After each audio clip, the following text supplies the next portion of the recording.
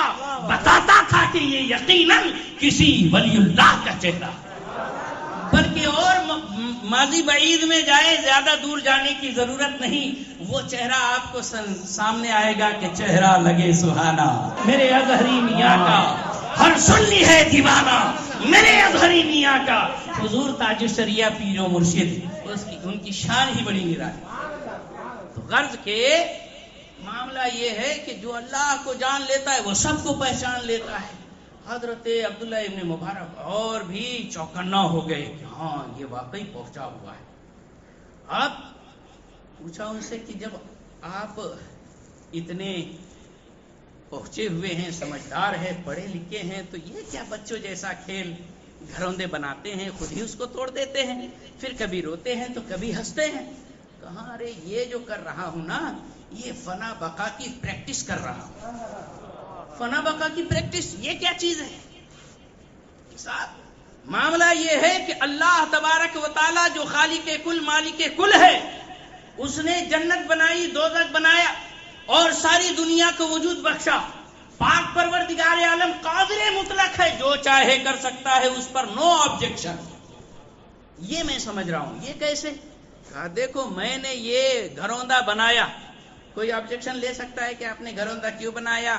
اس کا city survey اتارا لاؤ، اس کا 7/12 نکالو، اس کا کیا کہتے ہیں آپ نے ٹیکس بھرا کہ نہیں، اس پر آپ نے باقاعدہ گھروندا بنانے کا پرمیشن لیا کہ نہیں، یہ اس کا باقاعدہ نقشہ آپ نے پاس کرایا کہ نہیں. کوئی کر سکتا ہے؟ بولے نہیں، نہیں کر سکتا. کیوں؟ بولے ہاں یہ آپ کی اتھارٹی ہے صاحب، جیسے آپ تھاپ لو، جتنا چاہو بنا لو گھروندا، کوئی آبجیکشن نہیں. کہا اچھا اگر میں اس کو توڑ دوں تو کوئی آبجیکشن لے سکتا ہے کہ آپ نے کیوں توڑ دیا، کیوں اس کو ڈیمیج کر دیا، کیوں اس کو ختم کر دیا؟ کہا کہ نہیں. ارے جب میں کچھ بھی حیثیت کا مالک نہیں، میری یہ شان ہے کہ میں جب چاہوں بناؤں، جتنا چاہوں بناؤں، جہاں چاہوں بناؤں، کوئی آبجیکشن نہیں. وہ جو خالق کل مالک کل اور ساری کائنات کا مالک و مختار ہے، وہ جو چاہے جیسا بنائے، جس کو بنائے، اس پر کوئی آبجیکشن نہیں. ماشاء اللہ. حضرت عبداللہ ابن مبارک کتنے پڑھے لکھے، کہتے ہیں کہ یار بہت اللہ والا بندہ ملا ہے، کچھ ایک سوال پوچھ لیا جائے. ایک سوال پوچھ لیا جائے جو ابھی تک کے تشنہ جواب ہے مجھ سے حل نہیں ہو پایا، ذرا ان صاحبزادے سے پوچھ لیتے ہیں. عبداللہ ابن مبارک رضی اللہ تعالیٰ عنہ، اللہ اکبر. انہوں نے فرمایا کہ جناب یہ بتائیے کہ جو نفس کیا ہے اور عقل کیا ہے، عقل اور نفس کا فرق مجھے سمجھا دیجیے. کہا کہ پوری تفصیل سے بتا دوں کہ شارٹ کٹ میں؟ ماشاء اللہ. ہاں لانگ کٹ بتاؤں کہ شارٹ کٹ؟ کہا حضرت جیسا آپ چاہے، شارٹ کٹ میں بتا دے تو بہت اچھی بات ہے. کہا ٹھیک ہے، جو آپ آئے اور بغیر سلام کر کے جو آپ آگے بڑھ گئے، یہ آپ کا نفس تھا، اور جس نے آپ کو تنبیہ کرا کے واپس لا کر سلام کروایا وہ آپ کی عقل تھی. اللہ اکبر. کیا پتا چلا؟ وہ بچہ کوئی مدرسے سے فارغ التحصیل تھا کیا؟ عالم فاضل کی ڈگری لیا ہوا تھا؟ نہیں، بلکہ بس جب اللہ کسی کو چاہتا ہے کہاں سے کہاں پہنچا دیتا ہے، اور جب بندے کو اپنی محبوبیت کا تاج پہنا کر تاج الاولیاء بنانا چاہتا ہے تو اسے علم لدنی کے خزانے عطا فرما دیتا ہے. یہ ہے تاج الاولیاء کی شان، امین شریعت کی شان. اللہ اکبر اللہ. ارے اب کہاں پاؤ گے ایسے نادر و نایاب اللہ کے ایسے انعامات کے حسین گوہر کہاں پاؤ گے؟ حضور امین شریعت سرکار مفتی اعظم ہند کی 2 کاپی، ہم شبیہ مفتی اعظم کہا جاتا. شان یہ ہے بڑے اعلی خاندان کے اور بڑے علمی گھرانے کے.